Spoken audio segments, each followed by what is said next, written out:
और लखनऊ में सपा प्रमुख अखिलेश यादव प्रेस कॉन्फ्रेंस कर रहे, सुनिए क्या कुछ कह रहे हैं। शासन के द्वारा तरह तरह की चीजों को अपनाती है, इसलिए बेरोजगारी है, घटती नौकरियों के अवसर हैं, योग्यता के अनुरूप काम की कमी, कम वेतन मिलना है, युवतियों के लिए असुरक्षित वातावरण सरकार ने दिया है। उस वातावरण को कैसे बेहतर करेंगे? शिक्षा में राजनीति का हस्तक्षेप, और हस्तक्षेप इतना बढ़ गया है सरकार का कि अपॉइंटमेंट से लेकर के नीचे के अपॉइंटमेंट भी, अगर किसी विचारधारा से आप नहीं जुड़े हैं तो आपको वो नौकरी नहीं मिल सकती है।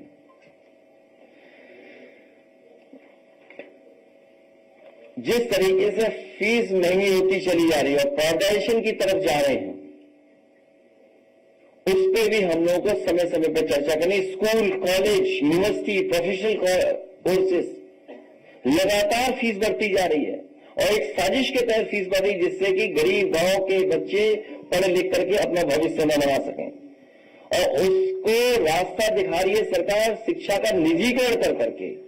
जिस तरीके से प्राइवेटाइजेशन हुआ है, जितनी तेजी से हुआ है, शायद इतना तेजी से निजीकरण कभी नहीं हुआ होगा जो भारतीय जनता पार्टी की सरकार में हो रहा है, दिल्ली और लखनऊ की सरकार मिलकर के।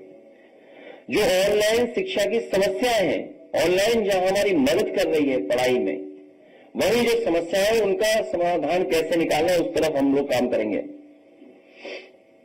मैंने मुद्रा योजना के बारे में पहले भी कहा था कि सरकार ने झूठ के खातों में 33 लाख करोड़ रुपए भेजे थे, और सरकार का ये सरकार ये कहती थी कि हम अगर मुद्रा योजना से किसी को मिला है लोन तो वो एक को नौकरी देगा, एक को रोजगार देगा।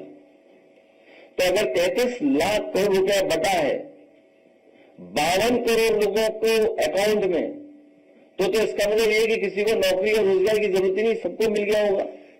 क्योंकि जब 33 लाख करोड़ रुपया बटा है, 52 करोड़ अकाउंटों में गया है, तो अगर एक अकाउंट की वजह से 2 नौकरियां भी मिली हैं, दोनों को रोजगार भी मिला है, तो शायद कोई भी बेरोजगार नहीं बचना चाहिए।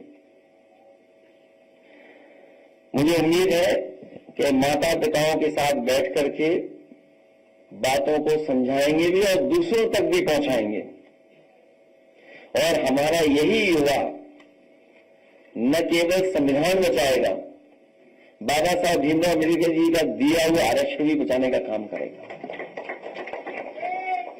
मुझे पूरा भरोसा है कि ये युवजन सभा के लोग पीडीएस सरकार बनाने के लिए और समाजवादी आंदोलन को आगे बढ़ाने के लिए घर घर, गांव, गली मोहल्ले सब जगह जाकर के अपनी पार्टी का संदेश पहुंचाएंगे।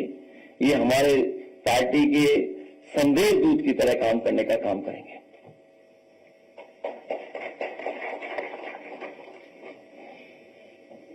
आपने जातीय आधार पर तैनाती का मामला उठाया था, उस पर बीजेपी ने कहा है कि ये अफवाह है, गलत बात है। मैंने शुरू में कहा कि ये युवजन हमारे धड़कन।